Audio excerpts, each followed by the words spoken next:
Hey everybody, this is Alex again, coming to you from inside my garage. By the way, this time just an update on the Aprilia RS457 track build. Got some major stuff this time. Let's just get started, shall we? So, I've got a K-Tech 25 IDS fork setup here. It's fully adjustable, independent compression and rebound in each leg, and then preload. Got the Adriani Ohlins STX46 installed here, and if you take a look here, we've got all little knobs, no more needing to pull out the screwdrivers or wrenches this time. So we've got compression adjustment here, rebound here, ride height. Right now this bike is sitting about 2 to 3 millimeters higher than stock in the rear, which I like. And then the other awesome thing is remote preload adjuster right here. What else do we have done here? I've got ABS delete kit, which is going to go in probably later this week, if not next week. You've got the lines from Spiegler, as well as they're still in the package here, but a new banjo bolt and the plugs for the ABS pump. I've also swapped the stock air filter out for a Sprint filter. I didn't go for the race filter. There's no real need on this bike. I just went for the street track filter. We've got Jet Prime keyless ignition done. Comes right on.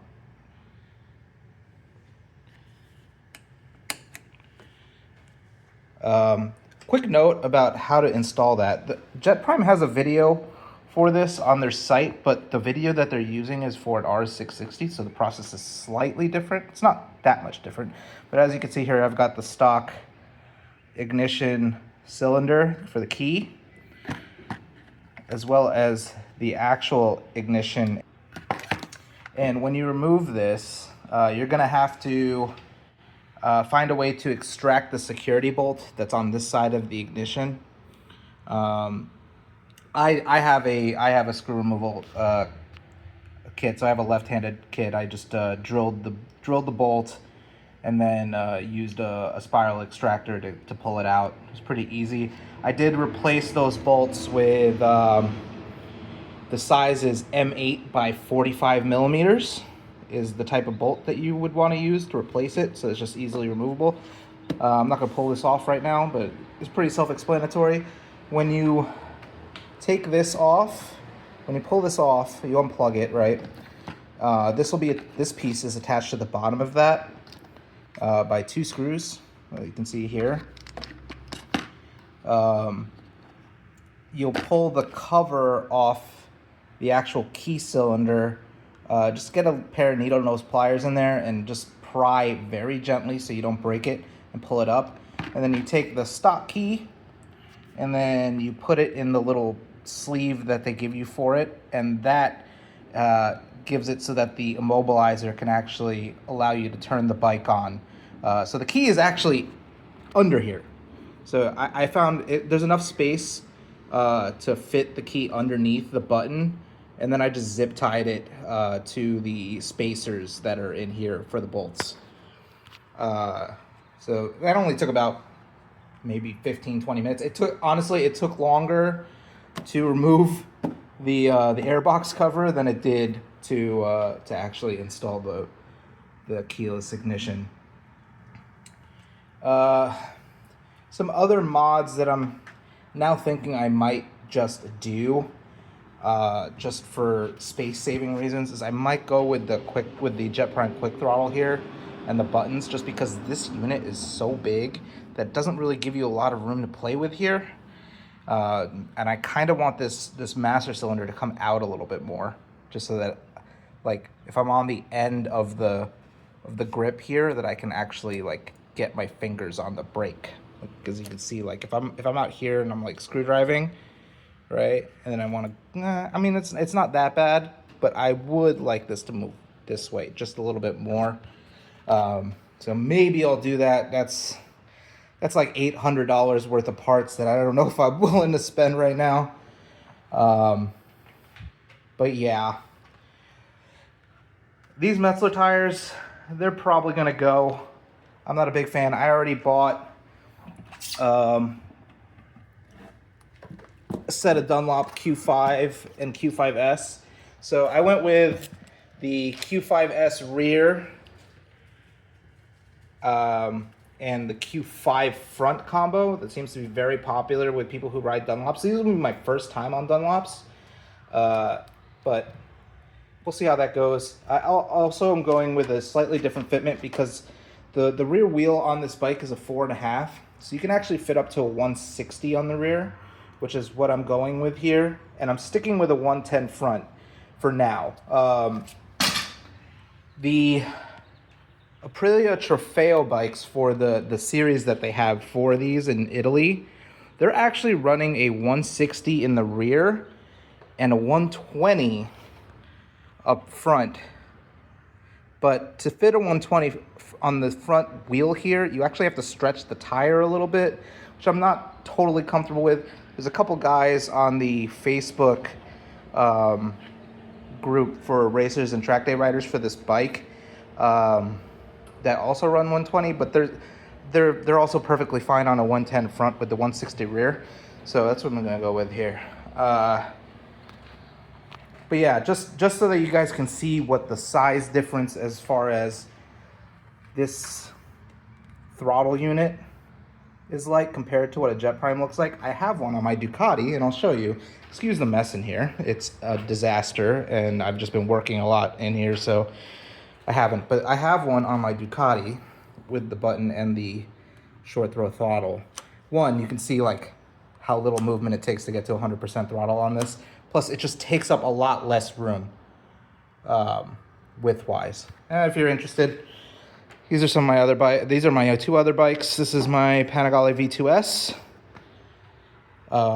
And my race 2011 R6. And you can see I've got a Motion Pro Rev 3 throttle on here. A whole bunch of other obvious mods. But the other thing is, if I want to actually race this bike, my local race organization requires that you run a steering stabilizer, so which is kind of common, and I'm a little torn up over which one to choose. I've seen a lot of people get like a custom mount and do an Olin stabilizer. GPR also makes a bolt-on rotary stabilizer. But if I were to go with that one, I'd have to move my Solo 2 mount, and I don't know if I'm entirely prepared to do that. But yeah, let me know if you guys have any questions. I can also put together a build list of everything I've got so far. I'm still waiting on that SC Project exhaust. Who knows when that's gonna be coming in. But yeah, I can put together a build list complete with links to where I bought stuff from. And yeah, let's take a quick look around the bike. Thank you to Roger from Off-Road On-Road Cycles for doing my suspension installation. He's awesome. He's the best. I'm here in sunny Austin, Texas. One of the reasons why I decided to film this inside the garage today and unfortunately have you guys deal with a little bit of an echo is it is 105 degrees outside right now, and I did not want to pull the bike out. But yeah, that's it. I'll put together a parts list and throw it in the description down below. And I'll see you guys next time. Hopefully the next time you see an update from me is after I've had the front ABS deleted and have the exhaust installed, but who knows when that's gonna happen.